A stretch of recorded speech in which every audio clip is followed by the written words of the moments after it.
Nakakalungkot, isa lang to sa mga orders na hindi nire-receive araw-araw. Yung ang laki ng ngiti mo habang nagpiprint ng waybill, ang saya mo habang binabalot ang orders. Pero after ng ilang araw, babalik sa'yo ang parcel na ganito na ang itsura. Sa lahat ng nag-o-order online, may gusto lang kaming ipaalaala. Kapag nag-checkout ka, hindi lang yan simpleng pindot.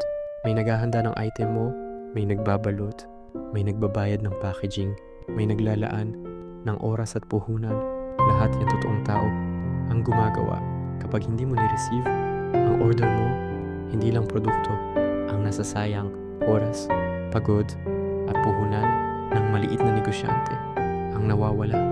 Kapag nag-order ka, tapos hindi mo ni-receive, may courier na nalugi, may seller na naglabas ng pera, may negosyo na naapektuhan.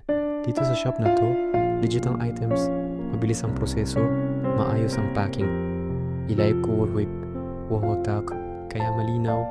Kapag nag-order ka, inaasahan naming responsable ka.